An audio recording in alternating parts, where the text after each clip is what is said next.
मान तालुक्यामध्ये पोळकोटी गावामध्ये एक रस्ता जो मंजूरच नाही आहे, जो 2024 आहे. आम्हाला माहिती कळलं की 2024ला मंजूर झालेला 9 महिन्यासाठीच 9 महिन्यात करायचा होता, तो केलाच नाही. आणि ह्या पोळकोटी गावाचे सरपंच आणि जे कॉन्ट्रॅक्टर आहेत यांचं काय नातं आहे काही कळलं नाही. पण त्यांनी एक रस्ता तयार केला आहे की आम्हाला माहिती मिळेल त्याच्यातून तो मंजूरच नाही आहे. तर त्यातल्या ह्या ज्या आजी आहेत त्यांनी 30-40 वर्ष सांभाळलेली झाडं, त्यातल्या का दिसत आहेत 30-35 झाडं तुटलीत, पण 20 दाखवत आहेत. तर ती झाडं तिथं तोडलीत आणि त्यांचं असं म्हणणं होतं की मला माझी झाडं नाही मारली, माझी पोरं मारली त्यांनी. आणि ह्याच्यासाठी झाडाच्या बदल्यात कॉम्पेन्सेशन काहीतरी 1000 रुपये झाड असा कायदा आहे. मुख्यमंत्र्यांना आणि फॉरेस्ट मिनिस्टरना आपलं म्हणणं एवढंच आहे की 1000च्या बदल्यात 30,000चं 30 वर्ष सांभाळलेलं झाड यांचं गेलं तर ह्यांना काय दुःख होत असेल. तर तो कायदा बदलला पाहिजे आणि हे जे सगळे गुन्हेगार आहेत यांना कायदेशीर कारवाई केली पाहिजे. तर सह्याद्री देवराच्या वतीनं आम्ही ऑलरेडी त्यांची कोर्टामध्ये केस टाकली आणि ज्यांना ज्यांना झाडांच्या संदर्भात सह्याद्री देवराने एक नंबर क्रिएट केला आहे 9607151592 9607151592 असा एक नंबर क्रिएट केला आहे. जिथं कुठे झाड तुटलं, जिथं कुठे बेकायदेशीर झाडाला काय झालं तर ताबडतोब ह्या नंबरवरती करा, आम्ही त्याच्यावरती कायदेशीर कारवाई करू. पण ह्या झाडांचा न्याय मिळणं म्हणजे 1000 रुपये भरणं का? फॉरेस्ट डिपार्टमेंटनं पंचनामा केला, त्यांच्यावरून 20,000 रुपये घेतले आणि कॉन्ट्रॅक्टर म्हणतो अनावधानानं माझ्यावरून ही झाडं तुटली. अनावधानानं माणसं मारली तर त्याला शिक्षा काय असते आणि अनावधानानं झाडं तोडली त्याला शिक्षा काय असते, असा एक विचार आहे. त्याच्याबद्दल मुख्यमंत्र्यांनी आणि वनमंत्र्यांनी याच्यावर डिसिजन घ्यावा, कायदा बदलावा.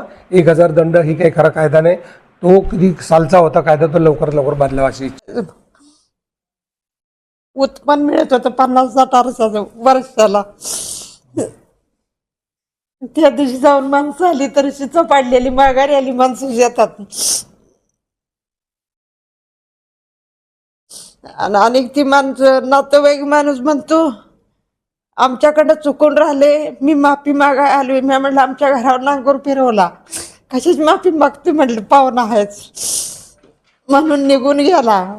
म्हटलं तुमच्या परीने तुम्ही करा, आमच्या परीने आम्ही करतो म्हटलं. मी काय बोलली नाही, गेली स्वतःला निघून वैरणा नाही शाळेत.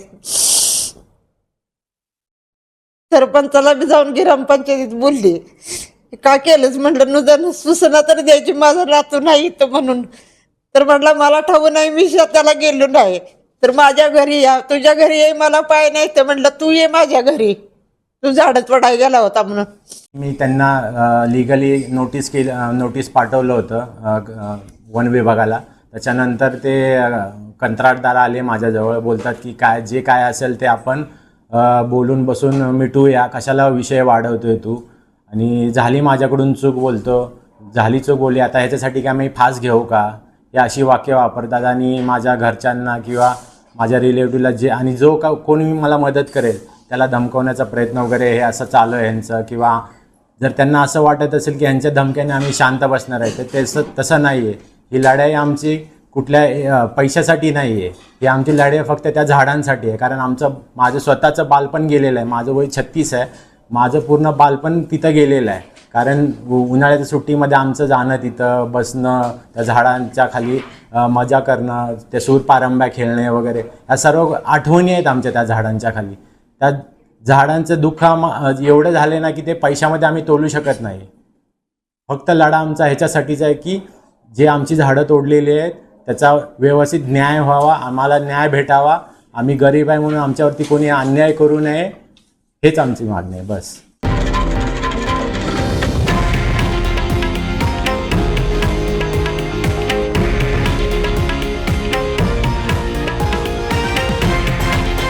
हे आहे देशातील नंबर 1 न्यूज नेटवर्क आणि आपण पाहत आहात TV9 मराठी, एकमेव.